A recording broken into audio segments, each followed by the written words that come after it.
Presyo ng mga bulaklak nagsimula ng tumaas habang papalapit ang undas.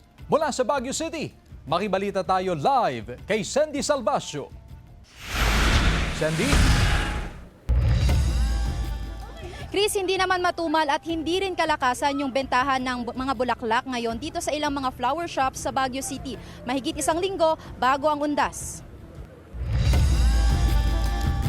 Bumili ng bulaklak si Daisy kaninang umaga. Gagamitin daw ang bulaklak sa simbahan. Well understood naman kasi yun. Like, syempre seasonal naman kasi yung pagtaas. Hindi naman siya actually every now and then nagtataas sila eh. So, para sa akin, okay naman yung gano'n. Normal pa raw ang kalakalan ng bulaklak mahigit isang linggo bago ang undas. Wala pang masyadong buyers. Baka next week, by Saturday.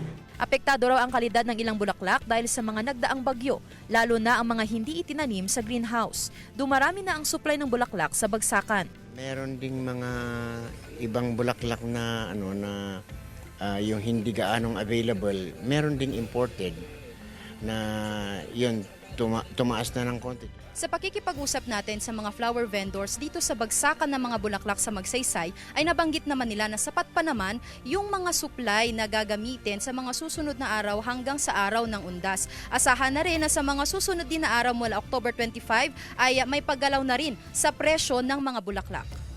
Ngayong araw, ito muna ang latest na presyuhan ng mga bulaklak sa bagsakan. Ayon sa mga nagbebenta, may kaunting pagtaas sa presyo ng rosas nitong nakaraang buwan. Chris, dahil nga ilang araw na lang bago ang undas, isa sa mga pinaghahandaan ngayon ng mga florero ay yung paggawa ng mga arranged flowers. Meron naman mga arranged flowers ngayon na nagkakahalaga ng 100 pesos minimum pataas, ngunit sa mga susunod na araw ay asahan na papatak na ito ng 150 pesos minimum. Depende pa yan sa paggawa o depende pa yan sa mga gagamiting bulaklak at sa pagkakasaayos. Samantala, Chris, sa mga kababayan naman natin na balak bumisita at pumasyal ngayon dito sa syudad ngayong darating na undas, huwag po nating kakalimutan na magdala ng jacket, bonnet at iba pa, lalo na't malamig na nga sa syudad ay mas lumalamig pa ngayon yung simoy ng hangin. Chris? Maraming salamat, Sandy Salvacio.